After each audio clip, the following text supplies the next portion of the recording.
Hey guys, we're starting a new series this week, unexpectedly, on examining other faiths. It's going to be a 6-week series that takes us through the end of the summer. And each week we're just going to look at a different religious system and examine what the similarities are there between Christianity, what the differences are, and then how we might go about sharing the gospel with somebody from that religious background. And so that's the series in a nutshell.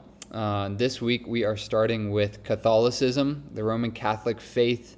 I got a question about this a week and a half ago from some of our students at Dutch Bros. We were already planning on talking about this, but it was cool that some of our students were asking, are Catholics, are they Christians? Do we need to share the gospel with Catholics? Great question. Obviously, since we're handling them in this series, the answer, I believe, is yes. And that's what we'll be talking about on Sunday. So some of our students might be surprised to see Catholics on this list. Some leaders might be surprised to see Catholics on this list, but we'll talk about why they are on Sunday and a little bit here. During the big lesson, I'll kind of go through the similarities and the differences in between Protestant Christianity, which is what we are, and the Catholic faith.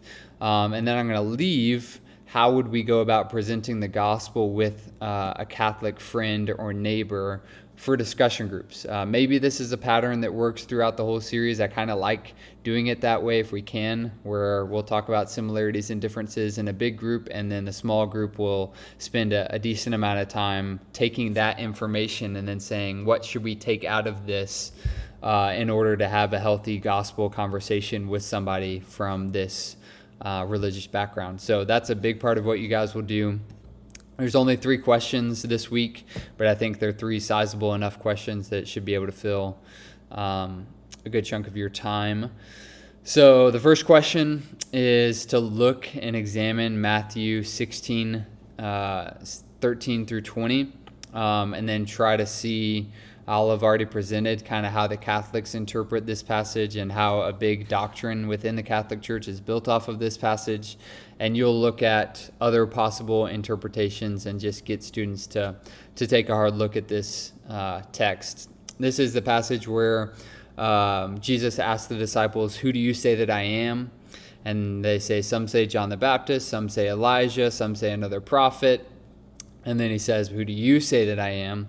And Peter makes this confession for the first time in the Gospels that you are the Christ, the Son of the living God. And Jesus says, "Blessed are you, Simon Bar-Jonah, for flesh and blood has not revealed this to you, but my Father who is in heaven. And you are Peter, and on this rock I will build my church." And the Catholics run away with that passage. They believe in that moment Jesus is giving Peter kind of unique power and authority, and that eventually extends its way to the Pope of the Roman Catholic Church. Catholics believe Peter, after the book of Acts, became the Bishop of Rome, and the Roman Church was kind of the center of Christianity for the first couple hundreds of years, and people were coming to Rome to ask questions about doctrine and practice. And so then they believe whoever holds that seat, the same seat that Peter held as the Bishop of Rome, has that same authority to speak infallibly, authoritatively, on par with the authority that Scripture holds, which is obviously a big deal and quite different than what Protestant Christians believe. And it all traces back to some degree to this text in Matthew 16. So open that up, have students read it, and then ask them. They'll have already heard how Catholics explain that passage. Ask them how they think a Protestant would explain that passage. And I've got in here for you, there's 2 possible interpretations of that passage. One is the way that the Roman Catholic takes it, that Christ is talking to Peter. He's saying Peter is the rock on which he's going to build his church.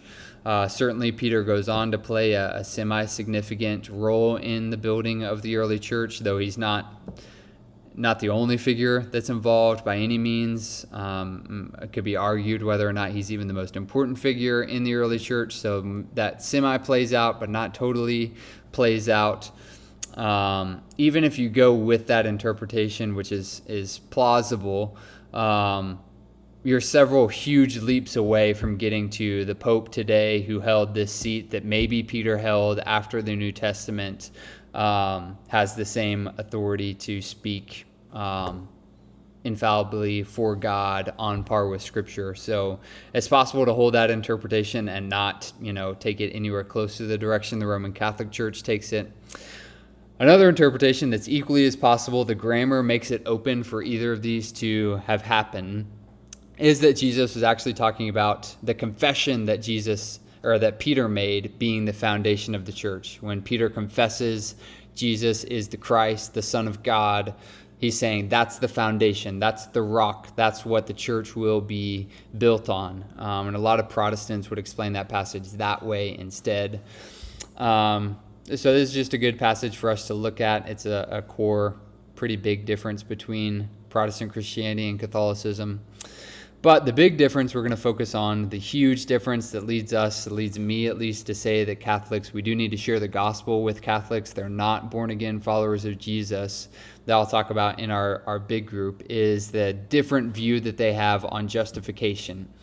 Catholics view sinners as being justified in a combination of their faith and their works together, equal justification, which is totally different from what Protestants believe and totally different from what Scripture actually teaches. And so the second question, and please ask this as a question before you jump into it, is what Scriptures would you go to in order to establish this truth that justification is by faith alone and not by works at all? Ask your students that, see what they can think of, give them time to think, give them grace to know a couple of words or a general concept of a verse. They're probably not going to pull out exact references. Maybe they will. But see what they can come up with before you jump into this list. And then you have an extensive list to go through. I think there's 12 verses here.